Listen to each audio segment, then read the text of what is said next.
Orange fans, can you feel the heat?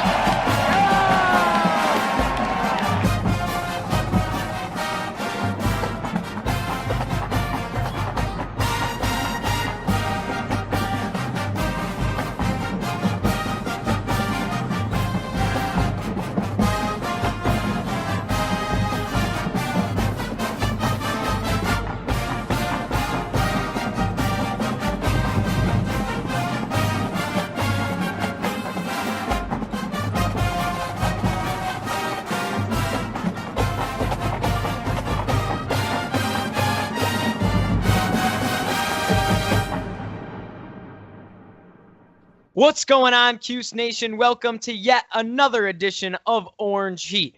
My name's Giovanni Heater, as always, and thank you so much for joining me. I got a special guest with me here today, my friend DJ Villnave. How you doing, DJ? Good. How are you, Gio? I'm good. Thanks for being on the show, man. Pleasure. Pleasure? Awesome. Now, DJ, how about you tell us a little bit about yourself, sir? So I'm one of Gio's friends. I go to the same school. We go to CNS High School.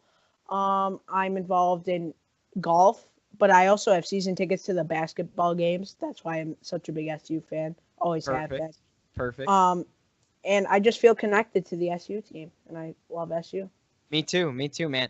And for those out there that don't know, DJ is my DECA partner, and we took home second place in the region for sports and entertainment marketing. So, woo, go us, right, DJ? Yeah, it was a great day. You know, I enjoyed it a lot. It was a good day. It was a lot of fun. I enjoyed that as well. Thanks for being part of the experience. Couldn't have done it without you. All right, now, guys, I know we missed a lot of episodes in between. I've been busy. As you guys know, I'm in the musical and everything. Apologize for that. But have no fear. We got a good show for you here today. I was able to fit in a lot. Me and DJ sat down for like over an hour here and wrote this whole thing out. So before we get down to the nitty gritty and down to business, I want you guys to go ahead and add the Twitter and the Instagram at GeoHeater. All right. It's big because I'm really trying to grow this show more. We've kind of been at a stagnant, as DJ knows, he's an avid watcher and listener. We've kind of been in a stagnant 75 subscribers, and I don't know what happened. We started off with like 300, then 200, then like every episode we were between like 100 and 200, sometimes over 200 viewers. And then all of a sudden we went podcast for a brief amount of time just to test things out. Lost a lot of viewers, kind of views tanked. And then they went back up a smidgen, but we're still only getting about 40 to 50 viewers a game. I don't know what happened. But guys, let's spread this show, get out there. There's plenty of Syracuse fans out there. We need plenty of support, so get out there, watch the show. Orange Heat. Everybody share it with your friends. Share it with your friends when you're watching a Cuse game. Say, hey, guys, you got to check this out. I want to do some giveaways. Get some Orange Heat swag out there. You see this fancy shirt, you know? We want to get stuff like that out. So be active on the Twitter and Instagram and spread the show. I'm also happy to announce, this is huge, I'm happy to announce I landed 2 big interviews that I'm going to be doing. I'm hopefully going to meet these guys at, Varsity Pizza, something like that, really sit down and dissect. But Cooper Dawson, the big 3 or 4 star defensive end recruit for the Orange, he made his national announcement with that young man in the wheelchair. So that was really a powerful, special moment, really a good face for our university. So I landed an interview with him. And also, this is the big gun, guys. Andre Cisco, All-American, ACC Freshman Defensive Player of the Year. He got back to me, and he wants an interview. He's going to be on Orange Heat. So, guys, big stuff coming. We want people to watch. Exciting stuff. So definitely be looking forward to that in the future. Now, this is a basketball episode, isn't it, DJ? Yes, it is. Yes, it is. Now how are we going to start us off? What are we going to do? A little St. Bonaventure? Sure. We're going to start out with St. Bonaventure. First, I want to say huge win, 81-48. Huge win for SU. You know, they needed to bounce back a little bit after they've lost those 2 games. And I think that was a big, big part of why they're doing so well and they're on this 4-game winning streak, as we'll talk about later in the show, is that first big win. It was that first big step showing the nation that, hey, we're here to play. We're here to compete. I agree. And touching off what you said, so the previous game we beat Arkansas State, but before that was the tough loss to Buffalo. So it was really good to have that nice little bounce back that set up the 4-game winning streak. And so here's a little bit of a recap on the game. I'm sure many of you people watched it, but Syracuse took down St. Bonaventure in the Carrier Dome, as DJ said, 81-48 on December 29th. St. Bonaventure really has been struggling thus far this season. They're currently sitting at 4-9. And, our scoring really got going in this game. DJ, you want to touch a little bit off of that? Well, yeah, first I want to Tyus Battle played a heck of a game. Agreed. But we had a lot of just scoring.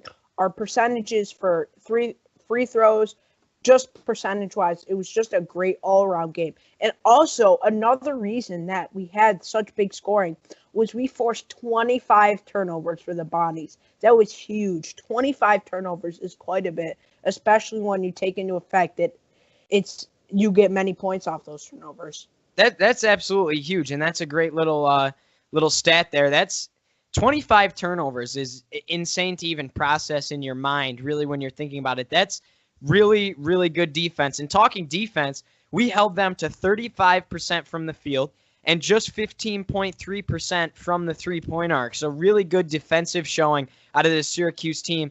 And, really this is the first time all year that they look to have fun. This Arkansas State game is starting to get into that pattern. And that's when you're going to play good basketball, is when you're playing well together and you're having fun with the alley-oops, the dunks, the excitement. It all really showed. This is the 7th time all year that our Syracuse Orange basketball defense has held a team under 60 points. So that's really interesting there. And there's been quite a few times where teams have just gotten over 60 points as well. So that number could even look a little bit higher. So that's really exciting. As you said, Tyus Battle's going to earn our flame of the game. He finished off the night 21 points. He went this was astonishing to me. 8 for 8, 100% from the field, and he led our team in scoring. What do you think about that, DJ, going into his NBA draft stock and going into being a leader on this team as we expected? He was a preseason All-American. What do you think about that? I just see him coming into his own. I know this year Frank Howard was out, and that took a toll on him. He's not a point guard. Mm-hmm. He is a pure shooting guard. And the fact that he had to take that point guard role hurt his stats. So I think that he's coming to his own now that he's in his position of shooting guard, and now that Frank Howard is at the helm for SU. I agree. And Elijah Hughes followed up with 16 points. He hit 3 3-pointers. Merrick Dolezaj hit up 9 points, and we got 6 points out of O'Shea Brissett. Not a huge performance out of O'Shea, clearly enough to get the job done. The ball was spread really all around the floor in this game, which was something that was really exciting. Buddy Boeheim, how about you talk a little bit about Buddy Boeheim for us, DJ? I think Buddy Boeheim, again, another coming into his own game. Freshman year is always tough, especially with Buddy Boeheim. His father's a coach, so all the hype surrounding him is so pressuring. I mean, the fact that he had 12 points, it came into his own, had some threes, he just came into his own and had a good performance to start out. I agree. He ended off the night with 12 points, so a great showing out of Boeheim. That's one of his highest scoring games so far this season. Now, talking about our big men, DJ, we've talked about this before outside of the show. Me and you talk almost every day about Cuse Sports, but they've struggled this year, wouldn't you say? Yeah, but I do want to touch on that. Merrick Dolezaj seems to be the answer. And we'll talk about that later in the show in the Clemson game. But Merrick Dolezaj seems to be the answer because of his scrappiness and his willingness to get on the floor and get after those rebounds, those loose balls that no one else seems to be getting after. Absolutely. We're definitely going to touch on that. I'm so excited to talk about that. He's been my favorite player for the last 2 seasons. But talking about our big men that have struggled, Brahma Sidibe and Pascal Chukwu in this game against the Bonnies, they didn't perform very well on the inside, and they've had some games where it's been decent, but really they kind of struggled. Just to combine 5 points and 8 rebounds out of your big men, you need more than that, don't you think, DJ? Yeah, and I also think it's an inconsistency factor. The fact that Brahma Sidibe can come out sometimes and have 11 boards, and sometimes he'll have 1 board. It's Agreed. that inconsistency that's hurting us, and that's why I think Merrick is such a asset to our team. I agree. And I think it's more playing time, too. It seems like Pascal has really, it was his role coming into this season, clearly. And he's just been underwhelming. I've said it before, and I'll say it again. I know he's not going to be the guy, the center we want him to be, who's going to come out and dunk the ball, stuff it down their throats, and put up 10-plus points a game. I know he's not going to do that. But I do expect him to rebound the ball well, and I do expect him to block shots and be a presence on the inside, and really sometimes he doesn't do that. 8 rebounds total for our 2 big men against a team that is clearly disadvantaged in height. That it's almost unacceptable. Wouldn't you? I agree 100%. Yeah, it's such a shame because they've got such size, and the fact that they're not using that size to their advantage. Barama Sidibe 6'11" and Pascal Chukwu 7'2". They should be getting those boards every time, especially against the St. Bonaventure team, who is severely undersized compared to SU. Agreed. And Sidibe is the more athletic big man, I think. But, Pascal, 7'2". There's a lot more you feel like you want him to do with that body. Now, speaking of the size disadvantage, we lost this rebound battle. Somehow we managed to lose the rebound battle. St. Bonaventure took care of business on the boards, 31-29. Just do 2 rebounds. But, man, Syracuse, we're one of the tallest teams in the country. Jim Boeheim prides himself on recruiting tall players. Our point guard's 6'5". When you look at that, that's crazy. Some schools have point guards right at the 6-foot mark, under 6 foot. Our point guard's 6'5", and we lost the rebound battle to this St. Bonaventure team. What do you think about that? I think it's St. Bonaventure being St. Bonaventure. They're always usually a tournament team. They're scrappy. They're short, but they're scrappy, and they get on those boards. But I think it's up to everyone to get those boards. It's not just up to the big man. It's not just up to O'Shea Brissett, who performs usually well on the boards. It's up to everyone. It's up to our point guards. It's up to our big man. It's up to everyone to make sure that those boards are kept because we are one of the biggest teams in the country. I agree 100%. Couldn't have said it better myself. Talking about this game, yeah, it's a cupcake. Yeah, it's a must-win situation, obviously, but this was an opportunity, and they took advantage of it because these cupcake games are used as confidence builders, and that's absolutely huge because clearly going into the ACC schedule, you want a big game, you want to light up the scoreboard, you want to have a good defensive showing, and the last 2 ball games against Arkansas State and St. Bonaventure, they did just that. Wouldn't you say, DJ? 100%, and I think that is huge, especially going into a hard conference like the ACC with Duke coming up and Georgia Tech coming up and Virginia Tech and Virginia, all those great programs that coming up, that game, and to show what we could do was just great. Absolutely, and you, as I said, with the whole fun and the whole teamwork and everything, you could just see the team kind of blending. You know what I mean? So, yeah, 100%. It was absolutely exciting. Moving on, after Syracuse took care of business against the Bonnies, they faced Notre Dame on the road last Saturday in South Bend. What a game for the Orange, okay? This was a big, big showing out of the Orange. It was the ACC opener. The stage was big, and this was a chance to have the big start that we needed in conference play after a lackluster non-conference schedule with the 4 losses tallied up there. And they showed up to play, don't you think, DJ? 100%. I want to say that Elijah Hughes, O'Shea Brissett, and Tyus Battle, our big 3 guys, all scored at least 15 points. Tyus had 17 points, O'Shea had 19 points, and Elijah Hughes had 22 points, which is his career high at SU. That's just great to see them, what they were supposed to do, and how they performed and how they lived up to the expectations that everyone saw for them. Absolutely, and it's kind of funny that you mentioned a new big 3. Last year at this time, we were talking about Frank Howard, not Elijah Hughes. So kind of interesting. Clearly, I think Frank's still struggling a little bit after that injury. He hasn't really come into his own, and it's a shame. It's a shame because Jim Boeheim said he was playing the best basketball he's ever seen him play going into this season before that injury over the summer. So really disappointing there. But I think Frank's going to figure it out. He's still an asset to this team. Clearly, his biggest thing is letting everybody comfort into their own positions, as you said, with Tyus Battle. Frank Howard allows everybody to play where they're supposed to play. He spreads the ball well. So Frank, still a huge member of this basketball club, wouldn't be the same team without him. And that showed with some of our early losses in the non-conference. But really, the ACC, you can look at it as the second half of our season. And I take that quote from Dino Babers. He said after 6 football games, we're 2-0 in the second half of our season. And right here after this Notre Dame game, we went 1-0 in the second half of our season, and it was a great way to start it off.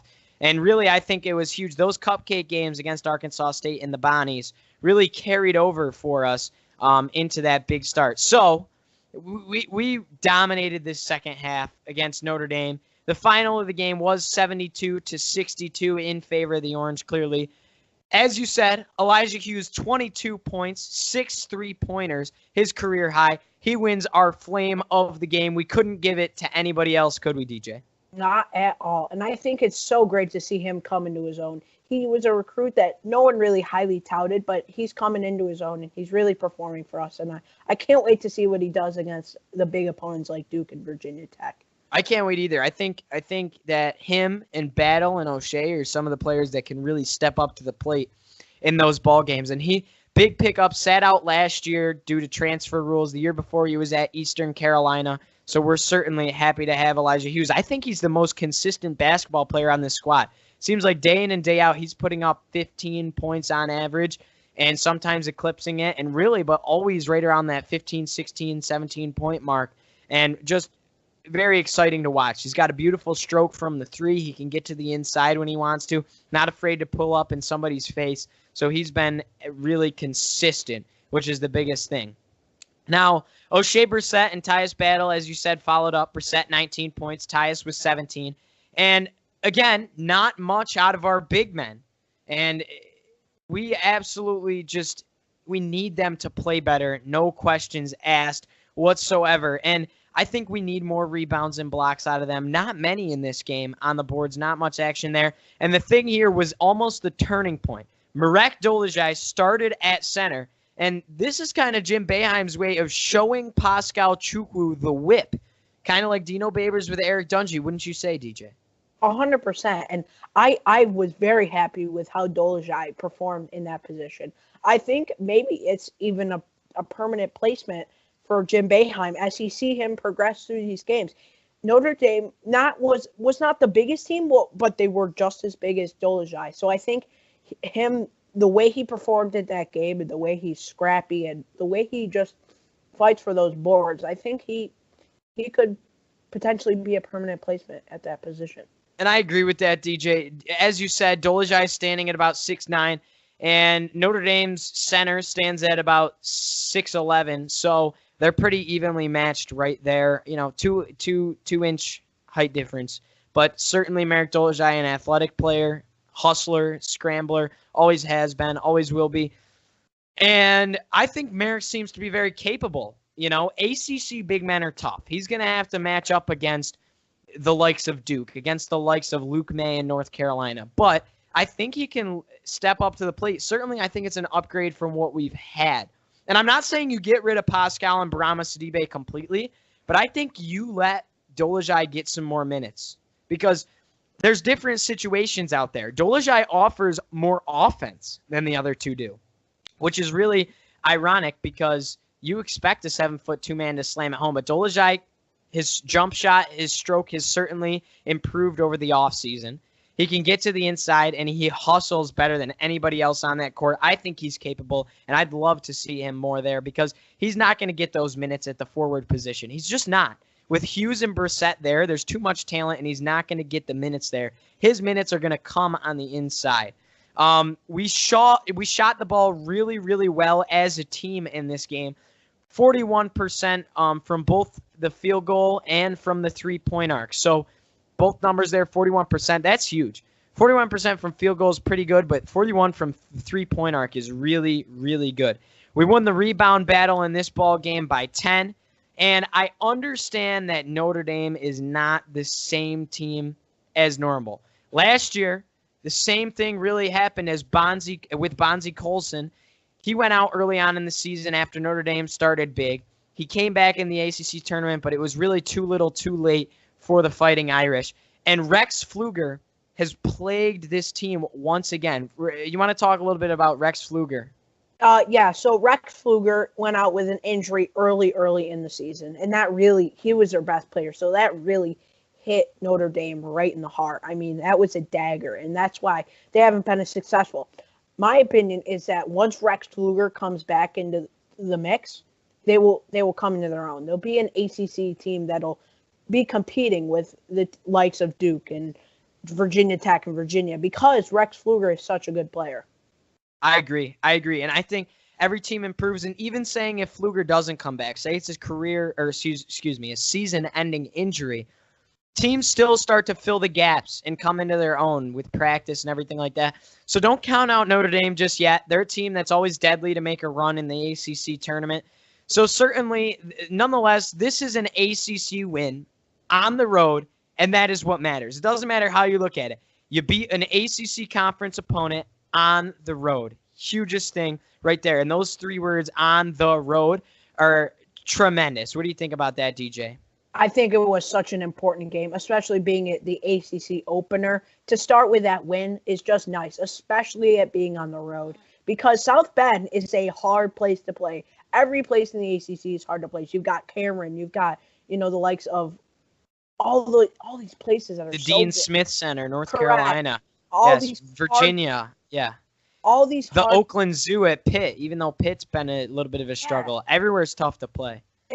And just to get that win in South Bend was just, I think, very important to giving the confidence to this team, especially because it was a double-digit win. They won by 10 points. It wasn't like a close game necessarily. We won by 10 points, so right. It was a good game for us. And it was a second half dominated by Syracuse. We trailed at the half, and we really took advantage of the game in the second half, as we seem to always do. We'll say it time in and time out. Syracuse is a team usually starts the game slower, sometimes trailing at halftime, and then a second half basketball team, we really take over offensively, and that's always been the tail of the tape for the Orange as far back as you can remember. Now, moving on to Clemson. Last night, Syracuse took down the Clemson Tigers 61-53 inside the Carrier Dome. It was a late game, a little bit of a snowstorm, but the fans certainly showed up with over 17,000 people wearing orange in the dome last night. And that was absolutely huge. This was a little bit of a slow game to start, a little bit of a game that it was kind of sloppy, gritty, and ugly just watching it. But the Orange committed 15 turnovers. We forced 16. So it looked pretty even there, but 15's a lot of turnovers to give up there. What do you think about this Clemson game? Just watching it, how did it look early on? Early on, it was a very slow-looking game, but we did take advantage. At one point, it was 21-10 when I saw it. I think it was a slow start, but again, I've been going to Syracuse games since I was 3 years old. That's always how they've been. They've been a team that starts slow in the first half and then picks it right back up in the second half. Absolutely. Elijah Cuse led the team in scoring with just 14 points, surprisingly. So, as we said, only 61 points on the board. You're not going to see that big outbreak. 14 points was the leading of the day. Tyus Battle and Frank Howard followed up with 12 points each. And as we say, Frank was struggling. He lights up the scoreboard with 12 points. So that was impressive there. He put up 12 points, but he was still kind of driving me nuts a little bit, DJ. I got to tell you, he only made half of his free throws, going 3 for 6 from the charity stripe. And I would have liked to see a little bit more Jalen Carey. You want to talk a little bit about what Jalen Carey has to offer? Jalen Carey is such a unique player when it comes to his speed based on his size. He's a smaller guard, but his speed makes that up 10 times over. The fact that he can bring the ball up so fast, get through the defender so fast, and make this athletic finish is just, it shows the future really of what we have. We have Buddy Boeheim, who came into his own for a few games. I think he'll improve. We have Marek Dolezaj, who's consistently been doing very well lately, and we have some new recruits. Joe Girard, Quincy Greer. Quincy Greer that are and just coming fingers crossed. But Isaiah Stewart, 5-star center, down to his final 5. Commitment coming soon. His final 5 include Michigan State, Syracuse, Kentucky, Duke, and this is the shocker, Washington. which when you think that's Mike Hopkins' basketball team, really something interesting there. And Washington's doing pretty good. I saw a little, as we stand in the middle of the season, I saw Joe Lenardi post, which he's always wrong, but on ESPN, he has us playing Washington in a play-in game with an 11th seed like we did Arizona State last year. That would be interesting. Boeheim versus Mike Hopkins. That would be a fun night right there. But I couldn't agree more. I think Jalen Carey is so good. He's, as you said, he's quick. He struggles a little bit with his shot, but he has a presence. He can get to the inside, drive the basketball. He's healthy. He's young, and he can dish the ball well. I want to see some more Jalen Carey because I feel like there's a different feel when he's on the court. I feel like when he's off the court, it's Frank. Certainly a leadership position for Frank. Certainly Frank does well with the position. But there's almost more of an urgency with Carey out there. We score the ball quicker. There's a faster tempo going. And we light up the scoreboard a little bit more when Jalen Carey's out there. So I couldn't agree with you more there. Now, in this game came to a little bit of a shocker for me. Jim Boeheim straight out benched Pascal Chukwu. He didn't play a single minute in this basketball game. Brahma Sidibe played 16 minutes just for 4 points. But Marek Dolezaj was the star of the show. He played most of the game at center, 30 minutes to be exact. And this was just so entertaining to watch. He's going to earn our flame of the game with 10 points, 4 rebounds, 3 assists. He had 2 3-pointers in this ball game, and he had 2 big blocks down the stretch. Now, we only won this basketball game by 8, DJ, and Dolezaj was a big part of that, putting up 10 points. It was really cool to see his confidence just skyrocket through the dome roof, and he's really getting what he deserves, if you ask me. He had to take a back seat to players like Elijah Hughes, to O'Shea Brissett. Last year, he was a big part of this offense and a big part of this team, and this year, not the same story with Elijah Hughes coming in. So he really had to take a back seat, and now he's earning his spot at the table, showing that he can be a big part of this Syracuse Orange basketball team and playing really, really well in this basketball game. What do you think about him, DJ? I know you love him just as much as I do. I've always loved Marek Dolezaj because he reminds me so much of how I want to play basketball. You know, get on that floor, get those rebounds, get those scrappy, jump balls and stuff like that. I think he's the glue of the team. He brings this whole team together. You've got the offensive minds like Tyus Battle, Elijah Hughes, Jalen Carey, and all these players and you have the defensive-minded players. And I think he brings both of those into one package. And he's just he seems like a great basketball player. I think by the time he's a senior year, he may be an NBA draft prospect because of how good he is. Even though he's undersized at 6'9", he's so scrappy and just I love him. I can't. I love him too. Yeah. He's and he improved over the summer. Didn't put on any weight. Like to see him put on a little bit more weight. But he went overseas, back home, worked on his shot, and he's doing phenomenal. He's dating one of the cheerleaders. Do you know that? I did not.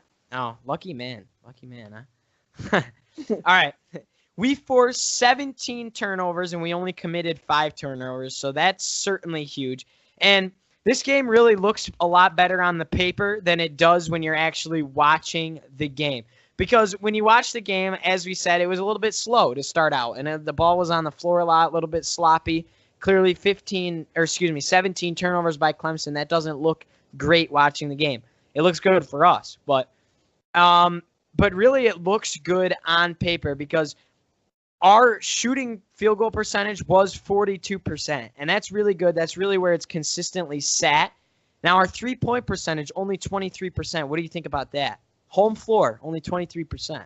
I see Syracuse. They're not necessarily a three-point shooting team. We do have Elijah Hughes. We do have Tyus Battle, but that's really about it. So I think it's important that we get that three-point shooting percentage up, but I think we have the inside presences that like Jalen Carey and Tyus Battle, of course, Elijah Hughes, O'Shea Brissett, and Marek Dolezaj. I think they can all bring something to the table that inside, not necessarily have an outside presence. I agree.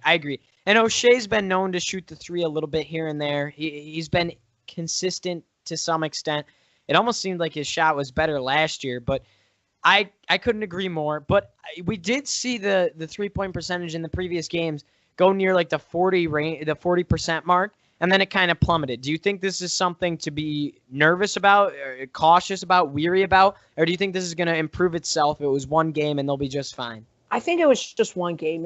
I think that Elijah Hughes is such a deadly force, and sometimes we have off games, and Tyus Battle has an off game. Elijah Hughes has an off game. All these players have off games, but I think that you see that percentage climb, especially when we face more teams are turning to that 2-3 zone. So the more that we face that 2-3 zone, and they sag off on the 3, I think we'll see that percentage go up. I agree, and we're going to play Duke here, who's certainly known for a zone as well.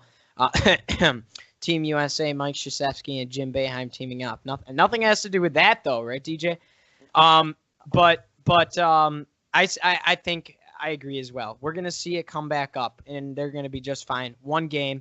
Sometimes you just don't see it as a team.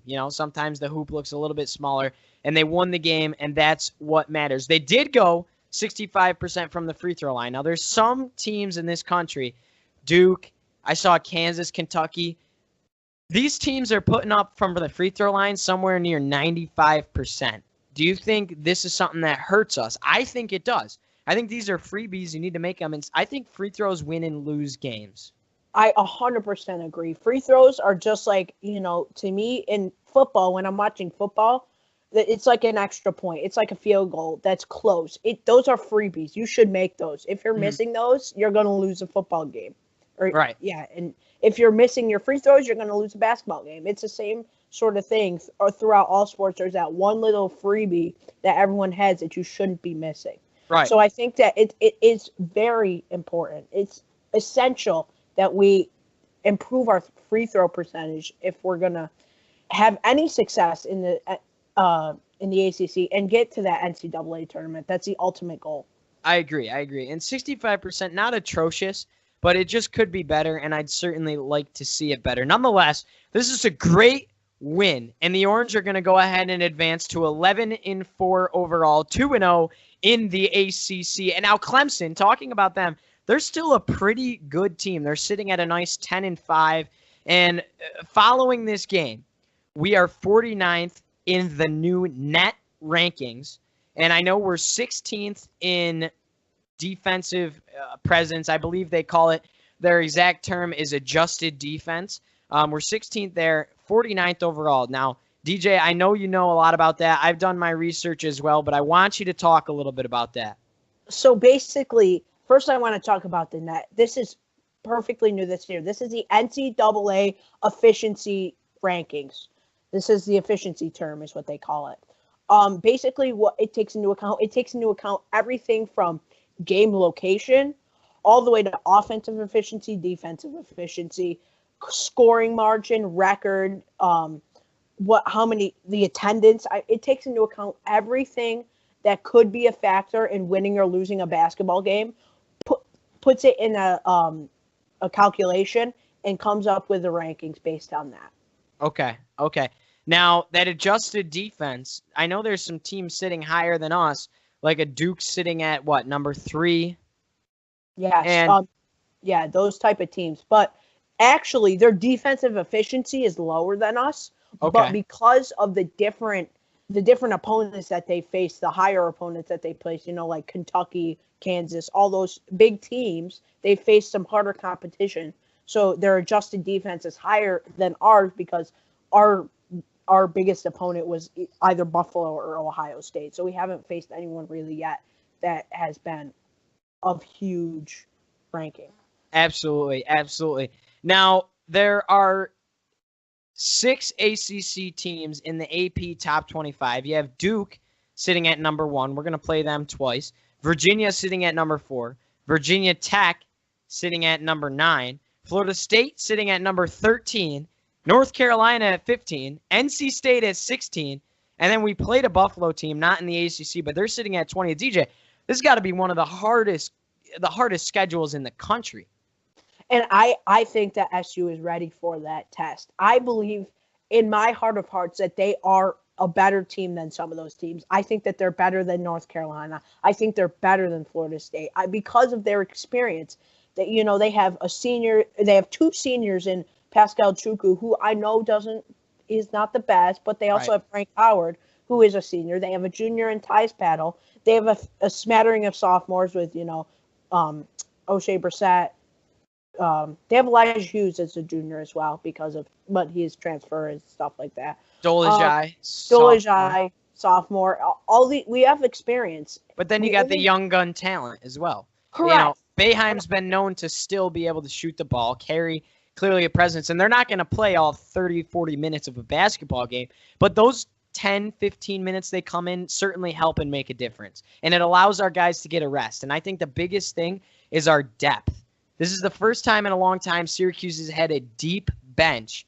Last year, Tyus Battle, O'Shea Brissett, Frank Howard, all of them, they're playing pretty darn close to 40 minutes. In fact, most of them were playing 40 minutes. Now you finally have the capability to take them out, put the young bloods in, give them time to rest, maintain the basketball game. And down the stretch, that's going to be huge, especially when you come tournament time.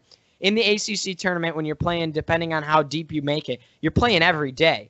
And then in the NCAA tournament, you're playing like every 2-3 days. So it's going to help down the stretch. Wouldn't you agree? I think so. And I also have to think that we have some injuries. Howard Washington, he was here last year, and he has not played it because he's injured. Right, and they actually, sorry to disrupt, but they just want to throw this out there. They decided to medical redshirt him for this year because he's missed so much. So he's not losing a year of eligibility. So keep going. And that's important. That's why I say the future is so bright for SU. We have, Joe Girard and all these recruits coming in, but we also have a nice sophomore crew with, Dolajai and O'Shea Brissett, who I believe will come back, and Elijah Hughes, who I also believe will come back. So I think I hope so. I hope so. So I feel that it's going to be a great future. In the Clemson game, before we go on, I want to touch that 4 out of the 5 starters scored in double digits. So I think that's important. That's big, and that's actually huge. And every ACC game matters, as we've said before. There is no ACC cupcake games whatsoever. And, we got to win these smaller games once the hard ones come because the schedule is so tough. I just named off 6 teams that are ranked, and some of them are pretty darn close to you got 4 of them sitting in the top 15. So we need to perform well in these smaller non-ranked games because it's going to get so difficult, and it gives us a little bit more room for error against the Duke. We can drop one of the 2 games to Duke or against a North Carolina and still get ourselves into the tournament. There's no cupcake in the ACC. Every team's good. Every team's competitive, and it shows. Clemson's not a bad team, as we're going to talk about in a moment. Georgia Tech's certainly not a bad team, even though they've only got 9 wins. And so this was just a big win here. The ACC is very competitive. 2-0 conference play. So exciting. Let's hear what you think, DJ. I think it was a must-win game, in my opinion. These smaller, as you said, these smaller ACC games are so important, especially because we have 6 ranked teams in the ACC. It's so important that we get some of those ranked wins, but we also get all of these non-ranked wins, like the Boston Colleges, the Clemsons, the Georgia Techs, those type of teams who aren't necessarily bad by any means because they're in the ACC, but they're not as good as the rest of the ACC. Right. And I think the funny thing about the ACC, especially in basketball, someone's got to lose these games. And I think sometimes these games, even with the big shots like a Duke, playing like a Boston College, they go down to the wire, and someone's got to lose it. And unfortunately, the person that loses it is going to look like the lesser team come the schedule time. They're not going to be ranked, and the one that wins it is going to be up there. But the one team might not be all that much better than the other one. They're pretty evenly matched. So someone's got to lose these games in the ACC, and there's really no weak link, so to speak. In football, you can make the argument that, like a Louisville this year is a weaker link. But certainly in basketball, everyone's 100% competitive with each other. And I think that's with all sports, like lacrosse, no weak link. Yeah. Football, you can make the argument that there's a few, but really, we've got the number 1 team in the country in Clemson. We've got Duke. We've got North Carolina, who were good this year. We have, North Boston Carolina College. State was good this year. North Carolina only won 2 games. Well, Yeah. No, I hear you. Just everyone is usually competitive and good. So, it's good. It's around all sports. Yes, I agree. Now, looking on to Georgia Tech, we're playing them Saturday at 6 p.m. in the Carrier Dome Loud House. DJ, I know you're going to be here. I will be watching it on ESPN2 because, actually, think about it. I got rehearsal till 4 o'clock. I might get my butt up to the Dome. I might. I'm going to try. Now that I think about it. So I'm going to try and be there. I know for a fact my man DJ is going to be there. Now, ESPN is giving us an 85% chance to win this game. What do you feel about ESPN's accuracy with that?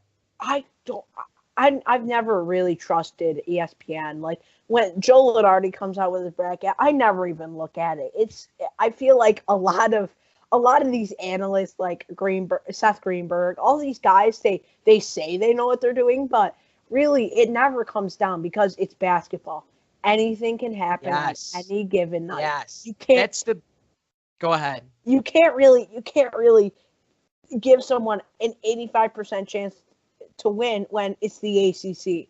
Correct. It's 50-50 every game. Correct. That's the beauty of college sports. You don't get that same thing at the professional level. That's the absolute beauty of college sports, and that's why I love and prefer college athletics. Now, looking at it, dude, last year, you're talking football, ESPN gave Clemson a 96% chance to beat us at the Dome or something ridiculous like that. Look who came out on top. Even playing Clemson, coming in 4-0 on the road this year, they gave Clemson like an 85% chance to win. Now, we didn't come out on top, but we were pretty darn close. We led most of that game. So you really never know, and that's the beautiful thing about college sports. Nonetheless, I do like to throw it in my videos because it's kind of an interesting fact. What people are expecting nationally, how they look at us, it's still interesting to see that type of stuff. Now, Georgia Tech is a middle-of-the-pack type team, sitting at 9-6, and this is a team, there's no more Okogie, there's no more Ben Lammers, all that's gone, and this is a brand new basketball squad. They played number 9 Virginia Tech to the wire. They fell in that game 52-49. Now that says something. They're not a huge offensively strong team. They do play great defense. That's what that shows right there with that low-scoring game. But they played the number 9 team in the country down to the wire. What do you think about that? I know you have some stats for us. Yeah, so, they're just so they shot 44% from the field. They shot 38% from 3, and that really shows that any team on any given night can play the number 9 team in the country and beat them or bring it down to the wire. So I think that's important to note for for the nation, because I don't think we look at enough how some of these games come down to the wire and how some teams are good. SU was not expected to make it to the Sweet 16. Loyola Chicago was not expected to make it even past the round of 64. Nevada's been so strong this year. UMBC, a 16 seed, was not expected They killed at them. all. Correct. And they beat Virginia, who's a number 4 team in the country this year, number 1 last year. It's right. Anything can happen, and that's why I love SU basketball. That's why I have season tickets to SU basketball, because anything can happen on any given night. Right. And it can happen in football too, but it's almost more so in basketball.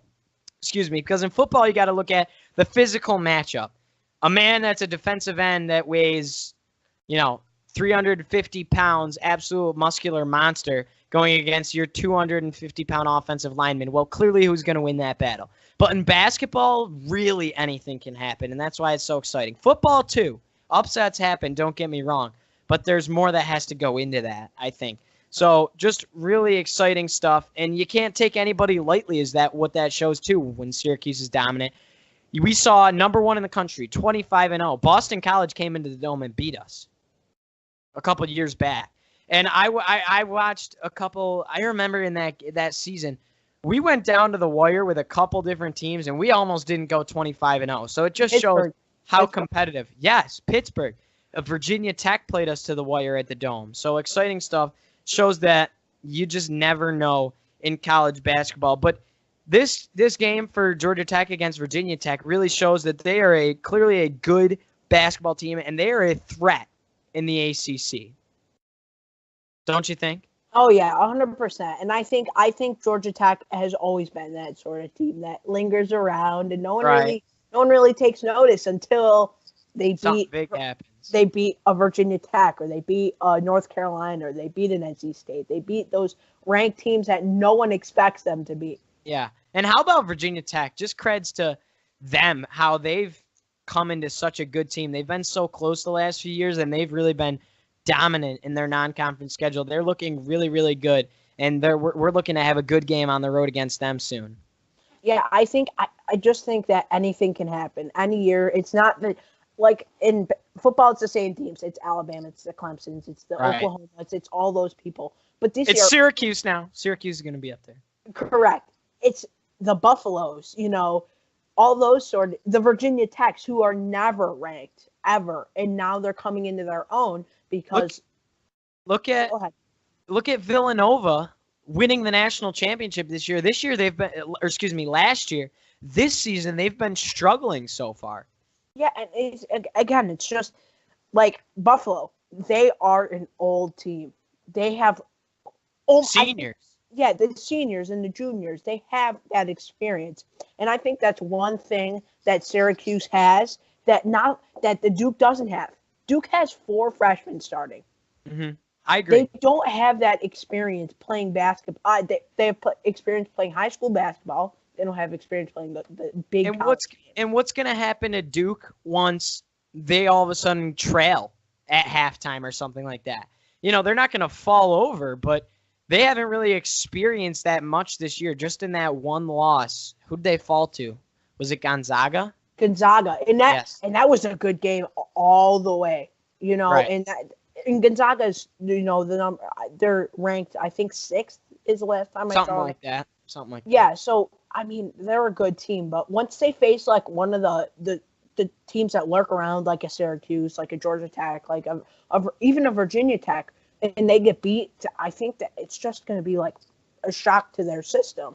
And I think something that's going to help us tournament time that really just goes without talking about is there's no way you could convince me we're still a 4-loss team if Frank Howard played every game this season. Not at all. We are I think a 1 or 2 loss team. Agree. And who do those losses fall to? Buffalo and Oregon? I think we beat UConn. I think we may lose to. I think we.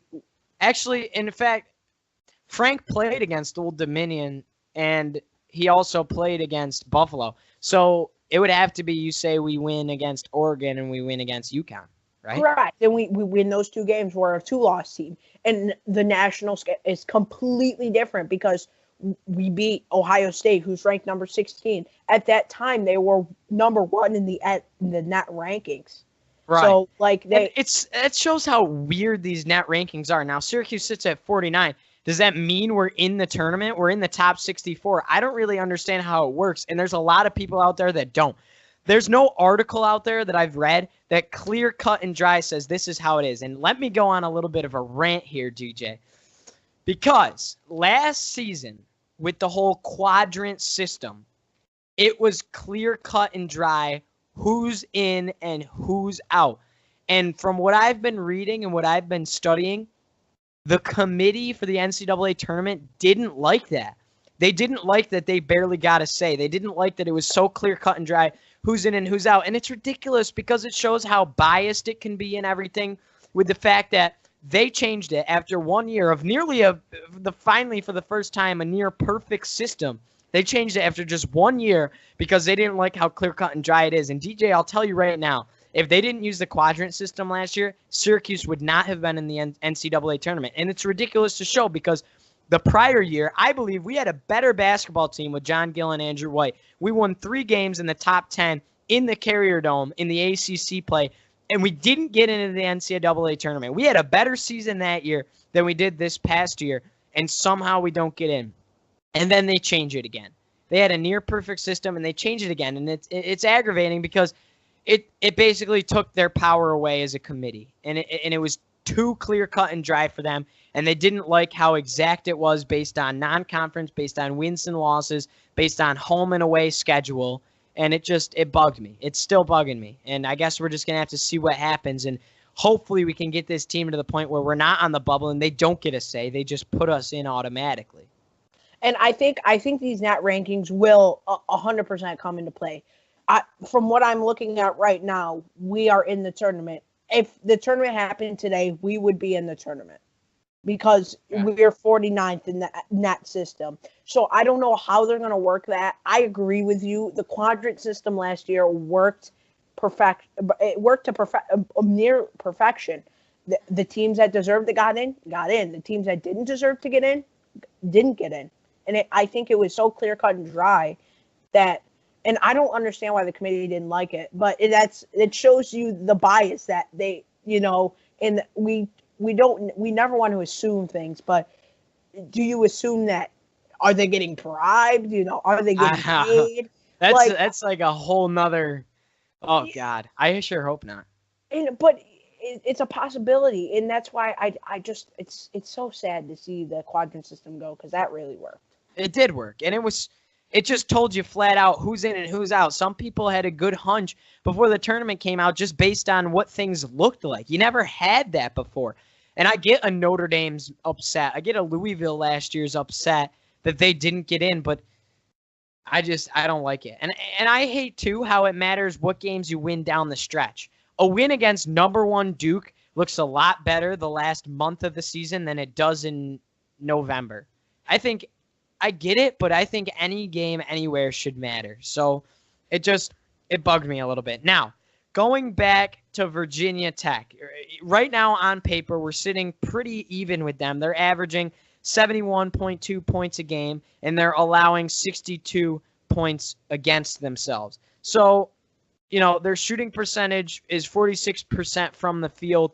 This is all really similar to numbers to what Syracuse has to offer. Jose Alvarado is their best go-to leading scorer. He's leading this team with 13.6 points per game. I know you had said that against Virginia Tech he dropped somewhere near 20. Is that correct? Yeah, he did. He dropped, I believe, 20 points exactly. Okay. Now, James Banks III, he could give Marek and O'Shea some trouble on the boards, I think. He's a good rebounder, averaging about 12 a game for the what are they? The Georgia Tech Yellow Jackets, right? Yes, the Yellow Jackets. Can't believe I knew that. I don't know why I had a brain fart. Now, Georgia Tech beat a very good Wake Forest team. Wake Forest a little bit improved this year. That was to open up ACC play. So as we said, this is no gimme. Okay, this could wind up being a win that goes a long way when it comes tournament time. Doesn't look that special now, but when you look at come tournament time, you're 1 or 2 wins away. This is one of the games that really matters, especially being on home turf. It's one of those small ACC games that are really important to a team's record. The difference between 12-4 and 11-5 doesn't seem like that much, but it really is. Once you hit that 5-win mark or 5-loss mark, it's hard. It's tough. That means you have to win, those ranked games. So there's a big difference with those sort of games. So I think it's important that we win this game. Saturday at 6. I think it'll be a good game, though. I want to say last year we got into the tournament with 14 losses. So there's room here, but we got to play well in ACC play. And we don't want to be a bubble team. We want to be – if we can keep these losses under 10 and keep them within like the 8 mark, I think we're going to be just fine. But I'd love to see them stay really low. Of course. I would like to see them go, with never lose another losses. game. Correct. Right. But looking at, playing Duke at Cameron Indoor, that's just, some of those games you're like, oh, okay, we have a shot, but it's okay if we lose those. If we stay below 10, we're in the tournament. I think you got to beat Duke once. Whether it's at the Dome or at Cameron, you got to beat Duke once. That's a resume. It's not just a resume builder. It's the crown. It's the peak of the mountain. If you can do that, you'd have a hard time to convince the committee you don't belong in the tournament with the wins that you're supposed to win. You got to win the games you're supposed to win. And that's why I was so confused when SU didn't get into the tournament when they had John Gillen and Andrew White, because they beat Duke that year. They did. They beat him that year. They were number 10 when we beat them. We beat a top 10 Florida State team, and we beat a top 10, who was it? Virginia. We beat a number 9 ranked Virginia team. So, and that's so it's a must win.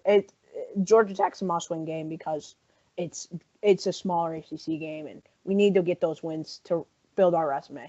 Right. And the keys to this game will be, in my opinion, forcing shots up late in the shot clock and playing good defense. That's what we always do. We force them to take those shots late in the shot clock, the bad shots, the three-pointers, and that's what we want to do. We got to continue to do that against a good Georgia Tech Yellow Jackets team. Now, I also believe that we need to win the battle on the boards, and we also need to win over the turnover margin. My prediction for this game, I'm going to drop it right here, is a Syracuse win 72-66. I don't think it's going to be ridiculously high scoring because no Syracuse game ever is. As I said, the way we play, we force things late in the shot clock. We draw out possessions. We're never going to be a team that's going to light up 100 points.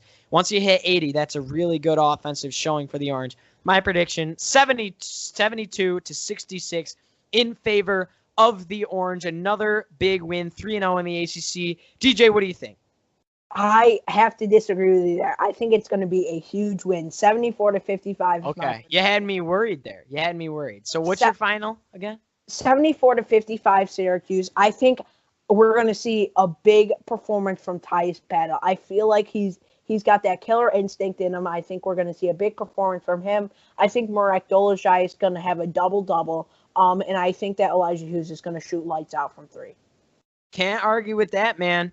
You had me scared there. I thought you were going to call a Georgia Tech thing on my show. I was about to get real angry. No, I think Syracuse is just a much better team, and I think that we have the talent and the experience to be a Georgia Tech team who is very young. Okay, all right. Now, looking ahead, clearly we've said it before, at Duke, number 1 team in the country on Monday. You only get a 1-day break after you play Georgia Tech. Then you're playing Pitt at the Dome. Then you got Miami at the Dome. Now, Pitt won their first ACC conference games in 23 attempts the other day. They had lost 23 straight. Finally took down, who was it, DJ? Do you remember? Louisville? I think it was Louisville. Louisville, yeah. Yeah, it was Louisville. And then after that, after the Miami game, who's always very good, Larinaga, their head coach, clearly a good coach, won Coach of the Year a few years ago nationally and in the ACC. Then after that, you're going down to Virginia to play number 9 ranked Virginia Tech, who we also talked about. Now, the schedule is going to come into full swing here. Then after that, later on in February, you're going to have a Duke again. You're going to play Virginia. That game's going to be on the road this year. So a lot of tough games down the stretch. Have some big opportunities coming up here, DJ. And I like how they set up the schedule. You're playing Duke early on, then you're going to play them again later on because we can see the two teams develop, the improvements made, and everything like that. Because a team clearly changes throughout the course of a basketball season. That's why they play so many games. And that's why sometimes I wish they played more football games. I understand they can't with injuries and everything. You would never be able to. But I do wish they did. Now, we're going to have a Duke preview coming up later on the show for all you Orange heaters out there. And DJ, I want to thank you so much for joining me here, man. I had a great time. Thank you for having me on. I'm glad, man. Thanks for having me on. Guys, go out there, add the Twitter and the Instagram at GeoHeater. Very soon, Isaiah Stewart's going to be committing to wherever he's going to go, 5-star center. Look for that. I'll certainly be all over Twitter, Instagram, everything with that. I want him to come here so bad. Joe Girard's been trying to talk him into here. That's all I got, DJ. You got anything else? No. I just want to say, let's go Orange. Let's win and let's do some work. Let's get into that tournament. I agree. Let's go Orange, baby. Wow!